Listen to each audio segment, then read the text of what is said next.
আজকে আমি বানাতে চলেছি পাকা কাঁঠালের বড়া। এত ভালো লাগবে যে যারাও কাঁঠাল খেতে পছন্দ করে না তারাও খেতে চাইবে। ঘরে থাকা কিছু কম উপকরণেই বানিয়ে ফেলুন নরম তুলতুলে পাকা কাঁঠালের বড়া। পাকা কাঁঠালের বড়া বানানোর জন্য এখানে আমি কোষগুলো থেকে রস বের করে নেব।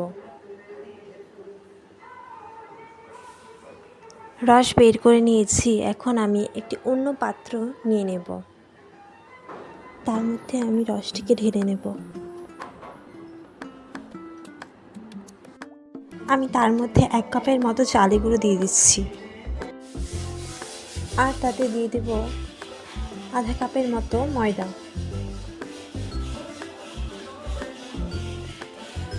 আরও দিয়ে দেব আধা কাপের চেয়ে সামান্য পরিমাণ কম সুজি।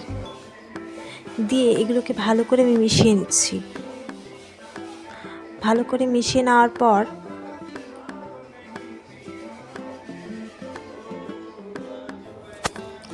তার মধ্যে দিয়ে দিচ্ছি আধা কাপের মতন চিনি। চিনিটা আপনারা স্বাদ অনুযায়ী দেবেন। আর দিয়ে দিচ্ছি হাফ চামচের মতো নুন। দিয়ে ভালো করে মিক্স করে নিয়ে নিতে হবে। আমি এখানে ভালো করে মিশিয়ে নিচ্ছি। টেক্সচারটা ঠিক এরকম রাখবেন, তাহলেই কাঁঠালের পিঠাটা খুব নরম তুলতুলে হবে। আমি একটি প্যানের মধ্যে রিফাইন অয়েল দিয়ে দিচ্ছি। রিফাইন অয়েলটিকে খুব ভালো মতন গরম করে নিয়ে তার মধ্যে একে একে বড়াগুলোকে ছেড়ে দেব।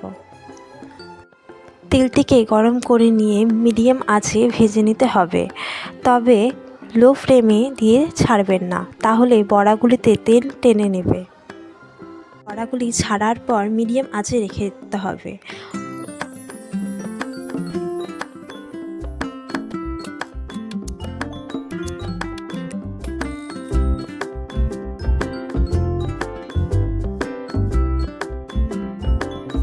বড়াগুলো একটু সেট হয়ে যাবার পর সেগুলোকে আমি উল্টে পাল্টিয়ে দেব।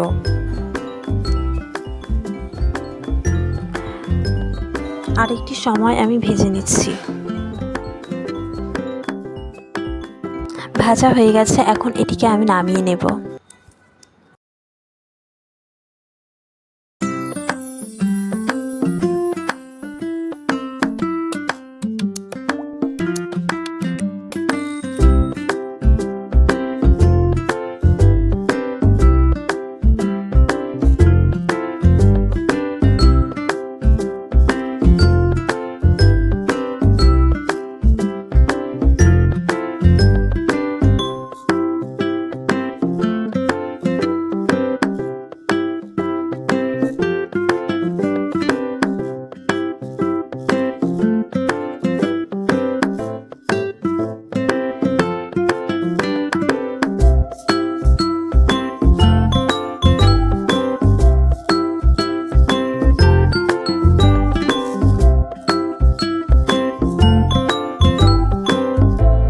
আপনার যদি এই ভিডিওটি ভালো লাগে অবশ্যই সাবস্ক্রাইব করতে ভুলবেন না। আর কেমন লেগেছে ভিডিওটি অবশ্যই জানাবেন।